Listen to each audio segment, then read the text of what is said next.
Good evening, welcome to good health. ఈ రోజు మనం కిడ్నీస్ అలాగే ఇన్ఫర్టిలిటీ ప్రాబ్లమ్స్ గురించి తెలుసుకుందాం. వీటి సిమ్టమ్స్ ఏ విధంగా ఉంటాయి, అలాగే ఎటువంటి ట్రీట్మెంట్ అందుబాటులో ఉందో తెలియచేయడానికి మనతో పాటు వైద్య రంగంలో ప్రపంచ రికార్డులు పొందిన ప్రముఖ యూరాలజిస్ట్, మైక్రోసర్జికల్ ఆండ్రాలజిస్ట్ అలాగే కిడ్నీ ట్రాన్స్ప్లాంట్ సర్జన్ డాక్టర్ కమల శ్రీధర్ గారు ఉన్నారు. వారిని అడిగి మరిన్ని విషయాలు తెలుసుకుందాం. హలో అండి. సో చెప్పండి, కైలూరియా అంటే ఏంటి, వాటి సిమ్టమ్స్ ఏ విధంగా ఉంటాయి, ట్రీట్మెంట్ గురించి చెప్పండి. మంచి క్వశ్చన్ అండి. ఎందుకంటే చాలామందికి యూరిన్ కలర్ ఎలా ఉంటుంది అనేది క్లియర్ ఐడియా లేకపోవచ్చు. యూరిన్ లైట్ ఎల్లో కలర్లో ఉండొచ్చు, దాన్ని స్ట్రా కలర్ అంటాం. సమ్మర్లో అయితే కాన్సన్ట్రేటెడ్ యూరిన్ కొద్దిగా డార్క్ ఎల్లో కూడా రావచ్చు, కానీ వర్షాకాలం చూస్తే క్లియర్ వాటర్ లాగా రావచ్చు. సో దేర్ ఆర్ వేరియేషన్స్, అంటే కలర్ ఎలా ఉంటుందని. కానీ అదే ఒక వ్యక్తికి యూరిన్ ఇలా వచ్చింది అనుకుందాం. ఇది చూసినట్లయితే యూరిన్ చూస్తే ఇది పాల సీసానేమో, పేషెంట్ వెంట తెచ్చుకున్నాడేమో, అలాంటి డౌట్స్ వస్తుంటాయి. రెండవది, ఇంకో పేషెంట్ ఇలా తెచ్చుకున్నాడండి, ఇదేంటి అని అడిగితే ఇది తన యూరిన్ అని చెప్పాడు.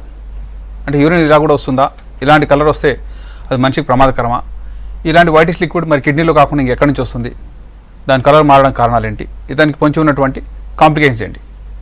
ఇలా మూత్రం వచ్చేవాళ్ళు చాలా ఎక్కువగా ఉన్నారండి. ముఖ్యంగా ఎండమిక్ ఏరియా అంటారు, ఫైలేరియాసిస్. మనందరికీ తెలుసు, బోధకాలు యొక్క ఎలిఫెంటియాస్ అంటాం. నార్దర్న్ తెలంగాణలో ఉంది, ఒరిస్సా, వెస్ట్ బెంగాల్, బీహార్, జార్ఖండ్, ఇలాంటి చోట్ల. ఇది నార్మల్ కలర్ ఆఫ్ యూరిన్ అండి, లైట్ ఎల్లో ఉంటుంది. ఇక్కడ గమనించి చూస్తే రోజ్ కలర్లో ఉంది. ఖైల్ అంటే ఫ్యాట్ డ్రాప్లెట్స్, కొన్ని ప్రోటీన్స్, అదనంగా బ్లీడింగ్. ఈ బ్లీడింగ్ కలిసి ఉంది కాబట్టి ఇటువంటి లైట్ పింక్ కలర్ వచ్చింది. మీరు కింద గమనిస్తే కొద్దిగా సెడిమెంట్ అయితే, కొద్దిగా టైం ఇస్తే మెల్లగా బ్లడ్ కిందకి వెళ్ళిపోయింది. పైన ఉన్నదంతా కూడా ఫ్యాట్ డ్రాప్లెట్స్.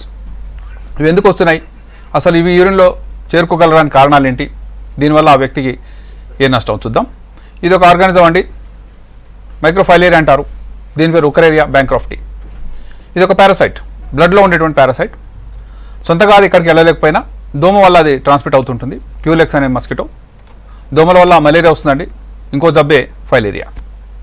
ఇదేం చేస్తుంది, లోపల ఉన్నట్టు లింఫాటిక్స్ అంటే మనకు రక్తనాళాలు తెలుసా అండి, ధమనులు అంటే బ్లడ్ తీసుకొస్తాయి అన్ని భాగాలకు. బ్లడ్ని వెనక్కి తీసుకెళ్లి గుండెకి చేర్చేవి సిరలు అంటాం. ఈ రెండు కాకుండా అదనంగా ఉంటుందండి, దాని పేరే లింఫ్, వైటిష్ ఫ్లూయిడ్. అది అందులో ఫ్యాట్ డ్రాప్లెట్ ఉంటాయి, ప్రోటీన్స్ ఉంటాయి. ఇవన్నీ కలిసి మేజర్ గుండె దగ్గర మళ్ళీ కలుసుకుంటాయి. కాబట్టి వీటిలో కూడా ఇంపార్టెంట్ కాంపోనెంట్స్ ఉన్నాయి. అవి లేకపోతే మనిషికి స్లోగా వెయిట్ లాస్ కావచ్చు, లేక ప్రోటీన్స్ తగ్గిపోవచ్చు, బీపీ పడిపోవచ్చు. ఇది చూడండి, ఎలిఫెంటియాసిస్, బోధకాలు. కాలుకే రావాలని ఎక్కడా లేదండి, చేతికి కూడా రావచ్చు. ఇక్కడ చూడండి, మీకు ఇంత స్త్రీ ఆల్మోస్ట్ మొయలేని పరిస్థితి ఉంది. ఈ సందర్భంలో మేము ఏం చేయగలం, ఎందుకంటే కొద్దిగా వాపు వచ్చినప్పుడు అయితే మనం ఏదో ఒకటి చేయొచ్చు. ఆ టైంలో మందులు వాడటమా, అర్లీ స్టేజ్లో కొద్దిగా పిట్టింగ్ అంటారండి, కొద్దిగా ప్రెస్ అయితే కొద్దిగా గుంటలు పడతాయి. కానీ slowly over a period of time అది ఫైబ్రోజ్ అయిపోతుంది, రాయిలాగా తయారవుతుంది. ఇదే విషయం కనుక వృషణాల సంచికి వచ్చింది అనుకోండి, పురుషునికి వస్తే ఆల్మోస్ట్ పెద్ద సంచి తయారవుతుందండి. ఆల్మోస్ట్ 5 కిలోల వృషణాల సంచి. నార్మల్గా 10 గ్రాములు కూడా ఉండదండి దాని వెయిట్. కానీ ఇక్కడ చూడండి, ఇది మేము తొలగించి మ్యూజియంలో పెట్టాం. Almost 5.5 kgs. ఎందుకు ఇలా అయింది అంటే, లింఫ్ అనే ఫ్లూయిడ్ ఎప్పుడైతే బ్లాక్ అయిపోయిందో, గుండెకు చేరుకోలేకపోయిందో, ఆటోమేటిక్గా అది ఇరిటేట్ చేస్తుంది, ఫైబ్రోస్ కలగజేస్తుంది. కాబట్టి ఆ వ్యక్తికి బరువు ఎక్కుతుంది.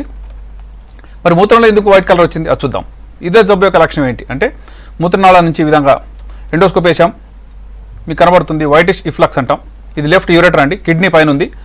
కిడ్నీ ఎక్స్క్రీట్ చేసే ఈ లిక్విడ్ ఒక జెట్గా కొట్టుకుని వస్తుంది, అందులో వైటిష్ ఫ్లూయిడ్ ఉంది. అంటే లెఫ్ట్ కిడ్నీ నుంచి ఈ ఖైల్ వస్తుంది. దీని ట్రీట్మెంట్గా మేమేం చేస్తున్నాం అంటే, ఇందులోంచి వెళ్ళి ఒక కెమికల్ ఇంజెక్ట్ చేస్తున్నాం. ఎండోస్కోప్ పాస్ చేస్తాం, పాస్ చేసి సిల్వర్ నైట్రేట్ అనేది ఇంజెక్ట్ చేస్తామండి. సిల్వర్ నైట్రేట్ అనేది యూరిన్తో కలవగానే సిల్వర్ క్లోరైడ్ అవుతుంది, ఒక వైటిష్ పూతలాగా, ఒక పెయింట్ లాగా తయారవుతుంది. అందువల్ల కిడ్నీలోంచి అయితే లింఫ్ లీక్ అవుతుందో అది ఆగుతుంది. మేము ఇంజెక్ట్ చేసిన తర్వాత ఈ వైటిష్ ఫ్లూయిడ్ స్పాట్స్ కనబడుతున్నాయి, అవన్నీ కూడా సిల్వర్ క్లోరైడ్ యొక్క సెడిమెంట్. ఇది ఉంటే స్లోగా దాని యొక్క తీవ్రత తగ్గిపోతుంది. ఏదేమైనా సరే ఒక కైలూరియా అనేది సివియర్ సిమ్టమే, దాన్ని నెగ్లెక్ట్ చేయరాదు. మళ్ళీ వచ్చే అవకాశం కూడా ఉందండి ఇది. కాబట్టి ఏ గ్రామంలో అయితే, ఏ టౌన్లో అయితే ఇది 10 వస్తుంది, కొంతమంది బోధకాలు వచ్చేసింది, కొంత మూత్రం ఈ విధంగా వస్తుందంటే మిగతా అందరూ కూడా ప్రివెంటివ్గా టాబ్లెట్ తీసుకోవచ్చు అండి. హెట్రోజాన్ అనే టాబ్లెట్ ఉంది, అది 3 weeks తీసుకున్నట్లయితే వారికి కూడా రాకుండా కాపాడవచ్చు. దోమల నుంచి నివారణ చాలా అత్యవసరం. అనేక జబ్బులు ట్రాన్స్మిట్ అవుతున్నాయి, అందులో ముఖ్యంగా కైలూరియా. ఒకసారి బోధకాలు వచ్చింది అంటే దాన్ని కట్ చేసి సరిచేయడం అనేది అనేక సిట్టింగ్స్ పడతాయి, అయినా సరే కాల్ యొక్క షేపు సరిగా రాకపోవచ్చు. ఓకే, కాల్ తీసుకుందాము. హలో మేడం, నమస్తే అండి. నమస్కారం మేడం. చెప్పండి, ప్రాబ్లం చెప్పండి. మేడం కిడ్నీలో రౌత్ వచ్చింది, అది కిడ్నీ నుంచి కిందికి దిగింది, పైప్ లో ఉండి 3 months అవుతుంది మేడం, ఓన్లీ ట్రబుల్ అవుతుంది అది మేడం. అదే డాక్టర్ సార్ కలుద్దామని. సైజ్ ఎంత ఉందండి అది? సైజ్ చెప్పగలరా? సార్ కిడ్నీలో రౌతు ఉండే 4 mm ఉండే, పైప్ లకు దిగింది, పైప్ నుంచి వెళ్ళి కిందికి జారడం లేదు, ఇక పైన ఉంటారు, మీడియంలో ఉన్నది సార్ మేడం. సరే పర్లేదండి. జనరల్గా 4 millimeters ఉన్నది ఈజీగా వచ్చే అవకాశం ఉంది, ఎందుకంటే ఆల్మోస్ట్ 6 millimeters 8 millimeters ఈజీగా వస్తున్నాయి. కానీ మీరు 4 millimeters స్టోన్ ఉంది, అది కదలట్లేదు అంటున్నారు. అలా జరగచ్చండి. ఇంపాక్షన్ ఆఫ్ స్టోన్ అంటే స్టోన్ ఎందుకు అక్కడ ఆగుతుంది, అది బయటకు రాకుండా అక్కడ ఏమన్నా గూడు కట్టుకుందా, అక్కడ మ్యూకోజల్ హైపర్ప్లేసియా అంటారు. ఇక్కడ చూడండి, ఇది కిడ్నీ, దాని నాళం, ఇది లోపల పర స్మూత్గా ఉంటే జారి పడిపోతుంది. కానీ దీని చుట్టూ కొన్ని చిన్న చిన్న ఫింగర్ లైక్ ప్రొజెక్షన్స్ వస్తాయి, వాటిలో అది ఇరుక్కుపోతుంది. 4 millimeters అయినా సరే కిందికి రాలేకపోవచ్చు. ఎంతకాలం వెయిట్ చేస్తాం? మీరు చెప్తున్నారు 2 months 3 months, ఇక ఇండిఫినెట్గా వెయిట్ చేయకూడదు, ఎందుకంటే కిడ్నీ ఎన్లార్జ్ అవుతుంది. కిడ్నీ యొక్క అవుట్లెట్ ఏంటంటే ఒకటే గొట్టం అండి, 2-3 గొట్టాలు ఉంటే పోనీ ఇది కాకపోతే ఇంకో చోటు వెళ్ళిపోతుంది యూరిన్ అనుకోవచ్చు. కానీ సింగిల్ యూరేటర్ కిందికి వచ్చినాక ఆ ఎన్లార్జ్మెంట్ వల్ల ఇన్ఫెక్షన్ అవుతుంది, బాగా నొప్పి వస్తూ ఉంటుంది. నొప్పి రాకున్నా సరే కిడ్నీ మాత్రం డ్యామేజ్ అవుతుంటుంది. ఎండోస్కోప్ పాస్ చేస్తామని కింద నుంచి ఒక ఆల్మోస్ట్ ఎంత దూరం ఉన్నా సరే యూరేటర్ మొత్తానికి మనం ఎండోస్కోప్తో వెళ్ళచ్చు. కిడ్నీలో ఉన్నటువంటి చిన్న చిన్న గదుల్లో కూడా బెండ్ అయిపోవచ్చు, ఫ్లెక్సిబుల్ యూరోటోస్కోప్ అంటారు. రెట్రోగ్రేడ్ ఇంట్రారీనల్ సర్జరీ అంటాం, అంటే కింద నుంచి వెళ్ళడం. కానీ మా దగ్గర అంత ఫ్లెక్సిబిలిటీ ఉన్నటువంటి ఎండోస్కోప్స్ ఉన్నాయి. ఎలా చేస్తారు దాన్ని చూద్దాం. ఇక్కడ ఒక ఎండోస్కోప్ లోపలికి వెళ్ళిన తర్వాత, ఇది స్టోన్ అండి, కిడ్నీలో ఉన్నటువంటి మీరు చెప్తున్న ఎగ్జాక్ట్లీ యూరేటర్లోనే ఉంది. దాన్ని లోకలైజ్ చేసిన తర్వాత చిన్న లేజర్ ఫైబర్ పెడతాం, బ్లూ కలర్ ఉన్న లేజర్ ఫైబర్ ఒక షీత్, లోపల మీకు గ్రీన్ కలర్ లైట్ వచ్చింది చూడండి, ఆ గ్రీన్ లైట్ ఫైర్ చేస్తుంటే అందులో డ్రిల్ హోల్ పడుతుంది. ఇందులో అదృష్టం ఏంటంటే స్టోను ఎంత పాల్గొట్టినా సరే పైకి ఎగపాకదండి, ఎందుకంటే లేజర్ అనేది అక్కడే ఉంచి పగలగొట్టేటువంటి స్పెషాలిటీ దాన్ని. కాబట్టి స్టోన్ని తునాతునకలు చేయొచ్చు, ఆ ముక్కలన్నీ మూత్రంలో వచ్చేస్తాయి. కొన్ని ముక్కలు మేము తీసుకొస్తాం, ఎందుకంటే అనలైజ్ చేయడానికి పనికి వస్తాయి. కాబట్టి మ్యాక్సిమం 6 వారాలు 2 months వరకు వెయిట్ చేయండి. కుదరని పక్షంలో ఎండోస్కోప్ చేయించండి, తద్వారా కిడ్నీ ఫంక్షన్ రక్షించుకోండి. తీసిన స్టోన్ ఎటువంటి తెలుసుకుంటే దాని ప్రికాషన్ చెప్తాం, తద్వారా భవిష్యత్తులో ఈ స్టోన్ రికరెన్స్ రాకుండా కాపాడుకునే అవకాశాలు ఉన్నాయి. ఓకే, కరీంనగర్ నుంచి కాలర్ ఉన్నారు. హలో హలో మేడం, నా పేరు సంధ్య అండి. చెప్పండి, ప్రాబ్లం చెప్పండి, డాక్టర్ గారు ఉన్నారు. అయితే మా సిస్టర్ కి ఒక 2 years తర్వాత ముందు ఒక బోధకాల సమస్య ఉండే అండి. ఓకే. అయితే మామూలుగా ఏమో పడని వస్తువులు తింటే కాలు వాపొచ్చేది. ఇప్పుడు ఏమన్నా ఇప్పటికి కూడా అంతే, పడని వస్తువులు తింటే కాలు వాపొస్తుందండి. దాని వల్ల ఇప్పుడు ఆమె ప్రెగ్నెంట్ అయితే, దాని వల్ల మళ్ళీ ఏమైనా కిడ్నీ ప్రాబ్లమ్స్ ఇట్లా వచ్చే అవకాశం ఉంటుంది? మంచి క్వశ్చన్ అడిగారు. ఎందుకంటే ఎవరికైనా సరే ఎప్పుడు వస్తుంది అది అడుగుతుంటారు మాకు. ఫ్యాట్ డ్రాప్లెట్స్ అంటే ఫ్యాట్ డైట్ తీసుకున్నప్పుడు వస్తుంది. చాలామంది కైలో పేషెంట్స్ చెప్తారు, వెజిటేరియన్ డైట్ తీసుకున్నాము, ఉడకబెట్టిన వస్తువులు తిన్నాము, ఏమీ రాలేదు. కానీ ఒక్కసారి ఏదో పార్టీకి వెళ్ళారు, కొద్దిగా ఆయిలీ ఫుడ్ తీసుకున్నారు, వెంటనే కైలూరియా వస్తుందండి. అయితే కొసమెరుపు ఏంటంటే కైలూరియా వచ్చిన వాళ్ళలో కిడ్నీ ఫంక్షన్ ఏమైనా దెబ్బతింటుందా అంటే దెబ్బతినదండి. కిడ్నీస్ బాగుంటాయి, కిడ్నీస్లో ఎటువంటి ఇబ్బంది రాదు. కేవలం కిడ్నీ బయట ఉన్నటువంటి లింఫ్ కిడ్నీ ద్వారా బయటకు వస్తుంది తప్పితే కిడ్నీ బాగానే ఉంటుంది. ప్రెగ్నెన్సీ వచ్చినా సరే జనరల్ ప్రెగ్నెంట్ లేడీస్కి ప్రోటీన్ డైట్ తీసుకుంటామండి. తెలియక చాలామంది ప్రెగ్నెంట్ లేడీస్ స్వీట్స్ తినేస్తుంటారు, అవి కూడా ఎనర్జీ కదా అనుకుంటారు. అలా కాదు, ప్రోటీన్ స్పెసిఫిక్గా పప్పు దినుసులు వాడచ్చు, మీట్ తీసుకోవచ్చు. మీట్ని వండే క్రమంలో కూడా ఆయిల్ లేకుండా వాడుకునే పద్ధతులు ఉన్నాయి. కాబట్టి ఈ ఫ్యాట్ తక్కువగా ఉన్న డైట్ తీసుకుంటే ప్రెగ్నెంట్ లేడీస్కి ఏ ముప్పు రాదండి. వారి వెయిట్ గెయిన్ ఎలా ఉంది చూసుకోవాలి ఇంపార్టెంట్గా. ఎలా వెయిట్ గెయిన్ కావాలి, ఫస్ట్ 3 months ఎంత రావాలి, హార్డ్లీ 1 to 2 kg ఉంటుంది. అదే 4 నుంచి 6 నెలలకు ఒక 3 kgs రావచ్చు. లాస్ట్ 3 monthsలో చాలా ఎక్కువ వెయిట్ గెయిన్ అవుతుంది. వెయిట్ గెయిన్ కరెక్ట్ చూసుకోవాలి, కాళ్ళకు వాపులు ఏమైనా వస్తుందో చూసుకోవాలి, యూరిన్ టెస్ట్ పదే చేయించుకోవాలి. ఈ తీవ్రత తక్కువగా ఉంటే పెద్దగా భయపడాల్సిన అవసరం లేదు. కైలూరియా ఉన్న పేషెంట్ లోపల నార్మల్ బిడ్డలు పుడతారు. ఇది ఎక్కువ డిసీజ్ కాదండి, బిడ్డలకు సంక్రమించదు. ఓకే, మెదక్ నుంచి కాలర్ ఉన్నారు. హలో నమస్కారం మేడం. నమస్తే అండి, చెప్పండి మీ సమస్య చెప్పండి, డాక్టర్ గారు ఉన్నారు. నమస్కారం సార్. నమస్తే అండి. సార్ అయితే మా మిస్సెస్ కు నాకు 8 months సార్. ఓకే. అయితే టిఫా స్కానింగ్ తీసాను సార్. ఓకే. అంటే బ్రెయిన్ లో వాటర్ ఉందని చెప్పారు సార్. ఓకే. అంటే ప్రాబ్లమ్స్ ఏమేమి ఉంటాయి సార్, అసలు ట్రీట్మెంట్ అనేది ఏముంటుంది సార్? సరే, మీరు టిఫా స్కాన్ ఏ సందర్భంలో చేశారండి? మీరు 8 months చెప్పారు ఇప్పుడు. అవును సార్. టిఫా స్కాన్ ఎప్పుడు చేశారు? 20 days అవుతుంది. 5వ నెలకు చేయాలండి. మీరు ఆల్మోస్ట్ 7 months చేసామని అంటున్నారు. 7th month కాదండి, టిఫా స్కాన్ చేసి 22 weeks ఆ టైంలో చేసేస్తాం. ఎందుకు అలా చేస్తామో చెప్తున్నాను చూడండి. జనరల్గా మరీ పెద్దగా అయిపోయింది అనుకోండి, 8th month 9th month వచ్చింది, అప్పుడు సమస్యలు తెలుసుకున్నా పెద్దగా చికిత్స చేయలేని ఒక దుస్థితి. ఇక్కడ చూద్దాం, ఇది గర్భసంచి ఆల్మోస్ట్ 8 months ప్రెగ్నెన్సీ అండి. బాగా పెద్దగా వస్తుంది, ముందుకు వాళ్తుంది. స్త్రీ ఇది ముందుకు వాళ్తుంది కాబట్టి స్త్రీ వెనక్కి వాళ్ళు నడుస్తుంటుంది. లంబార్ లాడోస్ అంటారు. దీనిలో ఉన్న పిండం బాగుందా లేదా, బ్లడ్ ఫ్లో బాగుందా లేదా, ఉమ్మనీరు బాగుంది లేదా, ఇవన్నీ చూసుకునేది 8th మంత్, ఎందుకంటే డెలివరీకి రెడీ అవుతున్నటువంటి సందర్భం. కానీ టిఫా స్కానింగ్లో ఏం చేస్తారు చూద్దాం. ఇది పిండం, ఇది బ్రెయిన్, మనిషిలాగా ఎక్కడా కనబడట్లేదండి మీకు టోటల్గా. ఇదేమో చిన్న తోక కనబడుతుంది మీకు, ఇది ఆల్మోస్ట్ 3rd మంత్లో తీసిన ఫోటోగ్రాఫ్. తోక కనబడుతుంది, లిమ్స్ సరిగా లేవు, హార్ట్ బయటకు ఉంది, గుండె బయట ఉంటుంది, అంటే ఛాతీ యొక్క బయట హార్ట్ ఉంటుంది. తల ఉంది, తల మీకు తలలాగే కనబడట్లేదు. కళ్ళు ఎక్కడున్నాయి అంటే చర్మం లోపల ఉన్నాయండి, ఇది కన్ను. కాబట్టి ఇవన్నీ చూస్తుంటే మనకు భయం వేస్తుంటుంది, ఇదేంటి ఇలా ఉంది లోపలని. కానీ ఆ సందర్భానికి అది నార్మల్.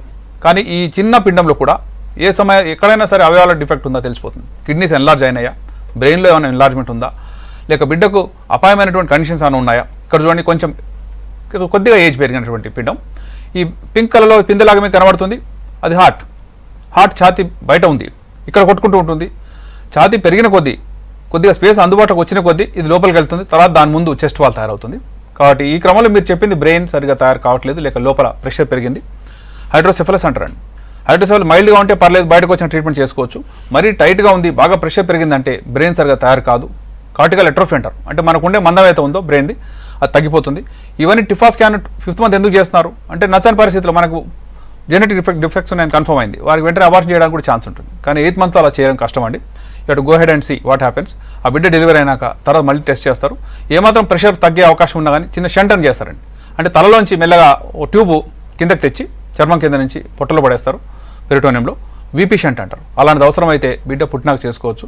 లాస్ట్ 1 మంత్లో చేయగలిగినటువంటి అత్యవసర చికిత్సలు లేవు. ఓకే, వరంగల్ నుంచి కాలర్ ఉన్నారు. హలో హలో, నమస్తే అండి, నమస్తే సార్. చెప్పండి ప్రాబ్లం చెప్పండి, డాక్టర్ గారు ఉన్నారు. Hello sir. హలో సార్ మా పేరు కృష్ణరాజు. చెప్పండి, వింటున్నాం. సార్ మా కిడ్నీలో స్టోన్స్ వచ్చింది సార్ వరకు, రైట్ సైడ్. ఓకే, 5 mm ఉంటే అప్పుడు సర్జరీ చేయించుకున్నాం 5 years బ్యాక్. కిడ్నీలో అండి, గొట్టంలోనా? కిడ్నీలో ఉండే అప్పుడు. దానికి సర్జరీ చేశారా అండి? అప్పుడు సర్జరీ చేసుకున్నాం 5 years బ్యాక్. అంటే లేజర్ ద్వారా చేశారా, లేక ఓపెన్ చేసేసారా? లేజర్ సార్, ట్యూబ్ ద్వారా, ఎండోస్కోప్ ద్వారా. ఎండోస్కోప్ ద్వారా చేసుకున్నాం సార్. ఓకే. ఇప్పుడు మళ్ళీ రైట్ సైడ్ మళ్ళీ స్టోన్ వచ్చింది సార్. అదే 4 mm ఉన్నా అన్నాడు సారు, మొన్ననే చేయించిన. ఓకే, సరే. Left side permanent double collecting system ఉందో అంటుండు. ఓకే, సరే. Permanent extra renal pelvis with permanent lower moiety collecting system. Okay, సరే. మీరు చెప్తున్న దాంట్లో పెద్దగా డేంజర్ ఏం లేదండి. మీరు డబుల్ సిస్టమ్ అంటే ఏదో భయపడుతున్నట్టు కనబడుతున్నారు. ఇక్కడ చూడండి, ఇది కిడ్నీ. ప్రతి వ్యక్తి కూడా ఒకటే నాళం ఉంటుందండి, కిడ్నీ నుంచి గొట్టం, యూరేటర్ అంటాం. కానీ కొంతమంది డబుల్ ఉండొచ్చు. డబుల్ ఉన్నా నష్టమేం లేదు. పై భాగం అయితే ఉందో పై గొట్టం పైన 1/3 డ్రైన్ చేస్తుంది, కింద ఉన్న గొట్టం పెద్దదిగా ఉంటుంది, కింద 2/3 డ్రైన్ చేస్తుంది. ఇది ఉన్నందుకు జబ్బులు ఏమి రావండి. ఇది ఓన్లీ ఒక వేరియేషన్ ఆఫ్ నార్మల్. స్టోన్ ఏమైనా వచ్చినా సరే మామూలు పర్సన్కి ఎలాగో యూరేటర్లోంచి వస్తాయో అది కూడా వచ్చే అవకాశం ఉంటుంది. మీరు చెప్పిన దాంట్లో ఈ డబుల్ యూరేటర్ ఉన్నందుకు దీన్ని కలపడం కానీ, ఆ కిడ్నీ చెడిపోతుందని కానీ, లేక దీనిలో స్టోన్స్ అందరికంటే అధికంగా వస్తాయని కానీ చెప్పడానికి రుజువులు ఏం లేవు. స్టోన్ వచ్చింది సరే పర్లేదు, మీరు లెఫ్ట్ దీన్ని చెప్పారు, రైట్ సైడ్లో స్టోన్ ఉంది, పాతకాలను తొలగించారు, ఇప్పుడు మళ్ళీ వచ్చింది అంటున్నారు. ఇప్పుడు చెప్పిన స్టోన్ సైజ్ చాలా చిన్నదండి, 4 mm. ఈవెన్ ప్రీవియస్ టైంలో మీరు 5 mm చెప్పారు, దానికి లేజర్ అని చెప్పారు, దాన్ని కూడా పెద్దగా ఏం చేయం. ఎందుకంటే 5 mm స్టోన్ ఈజీగా వచ్చే అవకాశం ఉంది, ఇప్పుడు కూడా వచ్చే అవకాశం ఉందండి. గట్టిగా ఈ నాళాన్ని రిలాక్స్ చేసే మందులు కొన్ని వచ్చేసినాయి, ట్యామ్సులోసిన్ అంటారు. బాగా వాటర్ తాగండి, జెంటిల్ ఎక్సర్సైజ్ చేయొచ్చండి. స్టోన్ వస్తే టోటల్ రెస్ట్ అని ఎవరు చెప్పరు. జాగింగ్ వల్ల కూడా ఆ కదలిక వల్ల కానీ, లేక ఎక్కువగా వాటర్ తాగడం వల్ల కానీ స్టోన్స్ బయటకు వచ్చేస్తాయి. వచ్చిన తర్వాత ఆ స్టోన్ని తప్పకుండా మా దగ్గర తీసుకురావాలండి. ఎందుకంటే దాన్ని అనలైజ్ చేయడం ద్వారా రికరెన్స్ తగ్గించవచ్చు. అంతేగాని పాతకాలం సర్జరీ చేసాం, అది మర్చిపోయాం, ఇక కొత్తగా వచ్చింది అనుకోకండి. ఒక వ్యక్తిలో స్టోన్ మళ్ళీ వచ్చిందంటే మొదట ఏ కాంపోజిషన్ అయితే ఉందో అదే పదే రిపీట్ అవుతుంది. కాబట్టి దాని అనాలిసిస్ అత్యంత కీలకం. ఓకే, హైదరాబాద్ నుంచి కాలర్ ఉన్నారు. Hello hello sir. Hello, problem చెప్పండి, డాక్టర్ గారు ఉన్నారు. నమస్తే సార్. నమస్తే అండి. సార్ నాకు ప్రతి సంవత్సరం యూరిన్లో స్టోన్స్ వస్తా ఉన్నాయి సార్. ప్రతి సంవత్సరం అట్లా 2-3 months ఒకసారి యూరిన్ లో బయటకు వచ్చేస్తున్నాయి సార్ వాళ్ళు. ఓకే, దానివల్ల ఏమైనా ప్రాబ్లం ఉంటుందా సార్? అంటే మీరు అనాలిసిస్ చేయించారండి, బ్లడ్ టెస్ట్లు కానీ స్టోన్ అనాలిసిస్ చేయించారా? అంటే మొన్న రీసెంట్గా చేయించాను సార్. ఇన్నిసార్లు స్టోన్స్ వచ్చినాయని చెప్పారండి మీరు? ప్రాబ్లం అన్ని చిన్నవి డాక్టర్ గారితో చెప్పాను. ఓకే, సరే. దానివల్ల ఏం ప్రాబ్లం లేదని చెప్పాడు సార్. పర్లేదండి. ఇక్కడ చూడండి, ఒక వ్యక్తిలో అనేక స్టోన్స్ రావచ్చు. ఇక్కడ మీరు గమనిస్తే కొన్ని వందలాది వేల స్టోన్స్ ఉన్నాయండి ఇందులో. మీరు చెప్తుంది ఒకటి రెండు చెప్తున్నారు. ఒక వ్యక్తికి పదే పదే స్టోన్స్ వస్తున్నాయి, పాస్ చేయగలుగుతున్నారు, సంతోషమే. కానీ ఎందుకు వచ్చినాయి అది ముఖ్యం. మనం ఇంతమంది బ్రతుకున్నాం, అందరికీ స్టోన్స్ రావట్లేదు. మొత్తం పాపులేషన్లో ఒక 7% మాత్రమే స్టోన్స్ వస్తున్నాయి, 93%లో రావట్లేదు. ఎందుకు రావట్లేదు అంటే వారి అవుట్పుట్, యూరిన్ అవుట్పుట్ బాగుందేమో, వారి డైట్ ప్రికాషన్స్ జాగ్రత్తగా ఉన్నాయేమో, నాన్ వెజ్ డైట్ తీసుకోవట్లేదేమో, లేక వెయిట్ మెయింటెనెన్స్ కూడా చాలా ఇంపార్టెంట్గా మెయింటైన్ చేస్తున్నారేమో, స్థూలకాయల్లో స్టోన్స్ ఎక్కువగా వస్తాయండి, ఆల్కహాల్ తీసుకోవట్లేదేమో. ఇవన్నీ కొన్ని జాగ్రత్తలు తీసుకుంటే స్టోన్స్ మళ్ళీ రావు. కానీ వచ్చిన స్టోన్స్లో ఇవన్నీ దురలవాట్లు లేవనుకుందాం, అంతా పర్ఫెక్ట్గా ఉన్న వ్యక్తిలో స్టోన్స్ వచ్చేసినాయి. దాన్ని తెలుసుకోవడానికే మెటబాలిక్ వర్కప్ అని చేస్తాం. కాల్షియం లెవెల్స్ ఎలా ఉన్నాయి, ఫాస్ఫరస్ లెవెల్స్ ఎలా ఉన్నాయి, అతనిలో 24 అవర్స్లో యూరిన్లో స్టోన్స్ రాకుండా ఉండే కొన్ని సబ్స్టెన్స్ ఉన్నాయండి, మనందరికీ భగవంతుడు ఇచ్చాడు. వాటిని సిట్రేట్స్ అంటారు. అవి నార్మల్గా ఉన్నాయా, తక్కువగా ఉన్నాయా? కొంతమంది పుట్టుకతో అవి తక్కువగా ఉంటాయి, దాన్ని హైపోసిట్రటూరి అంటారు. అంటే వాళ్ళు సిట్రోట్ లేదు కాబట్టి స్టోన్స్ పదే పదే వస్తాయి. ఈ వ్యక్తిని చూడండి, 2 కిడ్నీస్ లోపల స్టోన్స్ వచ్చేసినాయి. కిడ్నీ ఆల్మోస్ట్ ఇటు సైడ్ ఒక 500 ఉన్నాయి, ఇటు సైడ్ ఒక 500 ఉన్నాయి. ఈ స్టోన్స్ చూస్తే భయం వేస్తుంటుంది, ఇదేంటి ఇన్ని స్టోన్స్ వచ్చేసినాయి. ఈ పేషెంట్లు చూడండి చాలా స్టోన్స్ వచ్చినాయి. ఇలా వచ్చినాయి అంటే వారి ఆహార పదార్థాలు కాదండి, దీంట్లో దానికి అవసరమైనటువంటి కొన్ని ఎంజైమ్ డిఫెక్ట్స్ ఉండొచ్చు. కాబట్టి ఈ డిఫెక్ట్స్ దీన్ని హైపర్ ఆక్సలూరియా అంటారండి. ఆక్సాలిక్ యాసిడ్ అనేది మనం తిన్న ఆహార పదార్థాలు డిజాల్వ్ అయ్యి మెల్లగా వస్తుంటాయి, తర్వాత యూరిక్ యాసిడ్ అవుతుంది. కానీ ఆక్సాలిక్ యాసిడ్ దగ్గరే ఆగిపోతుంది, ఎందుకంటే అవసరమైన ఎంజైమ్ లేదు. ఆ ఎంజైమ్ లేకపోవడం వల్ల ఆక్సాలిక్ యాసిడ్ ఇక్కడ ఫిక్స్ అయిపోతుంది. దాన్ని కరిగించడం చాలా కష్టం. ఇలా ఉన్నట్లయితే లిథోట్రిప్సీ చేసిన పదే పదే వస్తుంటాయి. కాబట్టి స్పెషల్ డైట్ చెప్పేస్తామండి. మనలాంటి డైట్ వారు తీసుకోకూడదు, వారికి స్పెషల్ డైట్ ఉంటుంది. కాబట్టి ఆక్సాలిక్ యాసిడ్ తక్కువ వచ్చేటువంటి ఆ డైట్ చిన్నప్పటి నుంచి ఇవ్వమని చెప్తుంటాం. కాబట్టి మీరు వస్తే ఆ స్టోన్ అనాలిసిస్ చేస్తే స్పెసిఫిక్ ప్రికాషన్స్ చెప్పాల్సి తప్పితే పదే పదే స్టోన్స్ వచ్చినాయంటే something is wrong somewhere. Okay doctor, so pregnancy time ఇప్పుడు లేడీస్లో చాలా ప్రాబ్లమ్స్ వస్తూ ఉంటాయి, యూరినరీ ఇన్ఫెక్షన్స్ కూడా ఎక్కువగా వస్తాయంటారా? తప్పకుండా వస్తాయండి, ఎందుకంటే మీరు అడిగిన క్వశ్చన్ చాలా రిలవెంట్. స్త్రీలకు మామూలుగానే యూరినరీ ఇన్ఫెక్షన్ ఎక్కువగా వస్తాయండి పురుషుల కంటే. దానికి అనేక కారణాలు ఉన్నాయి. న్యాచురల్గా స్త్రీలకు యూరినరీ ఇన్ఫెక్షన్ రావడానికి కొన్ని ఛాన్సెస్ ఒక అనటామికల్ ఫ్యాక్టర్స్ అంటారండి. అంటే స్వతహాగా వారి శరీర భాగాల్లో ఉన్నటువంటి కొన్ని తేడాలు. ఇక్కడ చూద్దాం, బ్లాడర్ యొక్క నాళం ఎంత ఉంది? పురుషుల్లో 22 సెంటీమీటర్లు ఉందండి, స్త్రీలకు కేవలం 4 సెంటీమీటర్లు ఉంది. తక్కువ దూరం ఉండడం వల్ల బ్యాక్టీరియా ఈజీగా పైకి ఎగబాకడానికి అవకాశం వస్తుంది. అన్ని యూరినరీ ఆర్గానిజమ్స్ కానీ బ్యాక్టీరియా కానీ చాలా అగ్రెసివ్గా ఉంటాయండి, దండయాత్ర చేస్తూ పైకి పరిగెత్తుతుంటాయి. సో ఈ అసెట్ అంటారు, పైకి ఎగబాకుతున్నప్పుడు ఆపడానికి ఎక్కువ లెంగ్త్ ఉంటే ఎక్కువ డిఫెన్స్ మనకు ఉన్నట్టు. సెకండ్, దీని పక్కనే ఇంకా 2 రంధ్రాలు ఉన్నాయండి, ఈ ఆరిఫిస్, వెజనల్ ఆరిఫిస్ అండ్ రెక్టంలో ఉన్నటువంటి ఈ బ్యాక్టీరియా ఈజీగా ముందుకెళ్ళే అవకాశం ఉంటుంది, ఎందుకంటే ఈ డిస్టెన్స్ చాలా తక్కువగా ఉంది. కాబట్టి ఈ భాగం క్లీన్గా ఉంచుకోమని చెప్తాం. ప్రెగ్నెంట్ లేడీస్ లోపల కొన్నిసార్లు వారు కడగడం కష్టం అవుతుంది, ఎందుకంటే పొట్ట పెద్దదై ఉంటుంది, పదే పదే ఇతరులు హెల్ప్ చేయాల్సి వస్తుంది. ఒక ప్రెగ్నెంట్ లేడీ ఇలా తీసుకొచ్చిందండి, యూరిన్ వచ్చింది, ఆమెకు బాగా చలిజ్వరం వస్తుంది, చూస్తే ఆల్మోస్ట్ పస్ అండి, దీన్ని పయూరి అంటారు. ఇది యూరినే కాదు, కానీ ఆమెకు వచ్చిన యూరిన్ ఇది. ఎందుకు వచ్చింది? ఆమెలో ఏమైనా స్టోన్స్ వచ్చినాయా లేక బ్లాక్ అయిందా చూద్దాం. పెరుగుతున్నటువంటి గ్రావిడ్ యూట్రస్ అంటారండి. ఇది నార్మల్గా అయితే బొడ్డు కింద ఉంటుంది యూట్రస్, కానీ ప్రెగ్నెంట్ లేడీలో పైకి ఎగబాకుతుంది. 12 వీక్స్ అంటే 3 మంత్స్ కల్లా మెల్లగా పెల్విక్ ఏరియా నుంచి పైకి వస్తుంటుంది. ఆ వచ్చే క్రమంలో కిడ్నీ యొక్క నాళాలు ఏవైతే ఉన్నాయో వాటి ప్రెస్ అవుతాయి. కొంత ప్రెస్ అవ్వడం వల్ల కూడా కొద్దిగా నొప్పి రావచ్చు, కొద్దిగా కిడ్నీ ఎన్లార్జ్ కావచ్చు. కానీ ఎలా అయితే పైకి వెళ్తుందో, ముందుకు వాళ్తుందో ఆ కిడ్నీ మీద కంప్రెషన్ తగ్గిపోతుందండి. ఎందుకంటే కిడ్నీస్ వెనక్కున్నాయి, గ్రావిడ్ యూట్రస్ అంటే ప్రెగ్నెంట్ యూట్రస్ అనేది ముందుకు జారి ఉంటుంది, కాబట్టి మెల్లగా రిలీఫ్ అవుతుంది. అయినప్పటికీ కూడా ఎప్పుడైనా సరే బిడ్డకు అపాయం ఉందా, తల్లిలో ఉన్న ఇన్ఫెక్షన్ తప్పకుండా ఉంటుందండి. ఎందుకంటే తల్లిలో ఉండే అన్ని ఇన్ఫెక్షన్స్ కూడా ప్లాసెంటా ద్వారా బిడ్డకు చేరుకోవచ్చు. మేము చూసేది ఏంటి, స్కానింగ్ ద్వారా కిడ్నీ నాళం ఇలా ఉండాలి, కానీ ఈమెకు డైలేట్ అయింది. ఎందుకు అయింది అంటే కామన్గా రైట్ సైడ్ అవుతుందండి. ఎందుకంటే స్త్రీకి ప్రెగ్నెంట్ యూట్రస్ అనేది నిట్టనిల్లుగా ఒక స్కేల్తో పెట్టినట్టుగా ఉండదండి, ఒక సైడ్ వాలాల్సి వస్తుంది. అంత హెవీ ఉన్నటువంటి యూట్రస్ రైట్ సైడ్కి వాళ్తుంది. డెక్స్ట్రో రొటేషన్ అంటారు. ఆ డెక్స్ట్రో రొటేషన్ వల్ల రైట్ కిడ్నీ యొక్క గొట్టం ప్రెస్ అవుతుంది, రైట్ కిడ్నీ కొద్దిగా ఎన్లార్జ్ అవ్వచ్చు. అయినా అది పెద్ద ప్రాబ్లం కాదు. కానీ ఆమెలో స్టోన్స్ వచ్చినాయి అనుకోండి, దానివల్ల ఇన్ఫెక్షన్స్ రావచ్చు. ఎందుకు వస్తున్నాయి స్టోన్స్ అంటే ఆమెలో స్టాగ్నేషన్ ఉంది.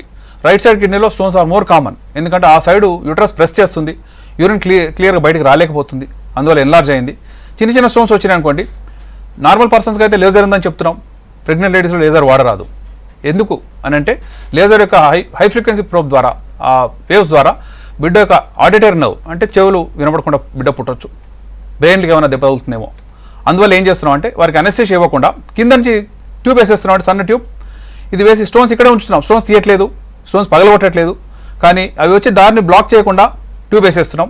ఈ ట్యూబ్ వేసినాక 3 to 6 months అలాగే ప్రెగ్నెన్సీ కంటిన్యూ అయిపోతుంది.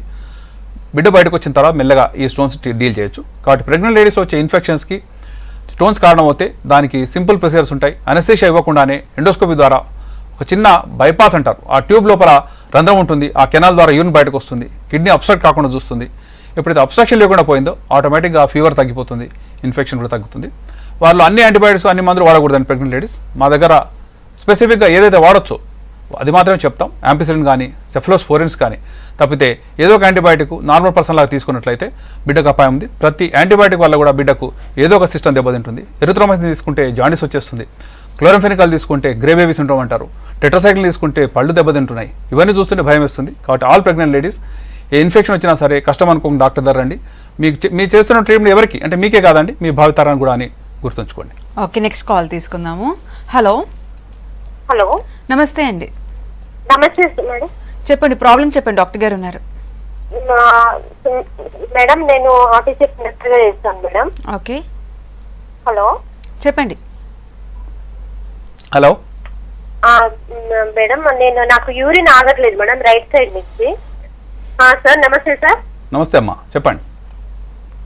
యూరిన్ ఆగట్లేదని చెప్పారు మీరు. ఆగట్లేదంటే ఏంటమ్మా? అంటే మీరు తలుచుకుంటే వెంటనే వెళ్ళాల్సి వస్తుందా?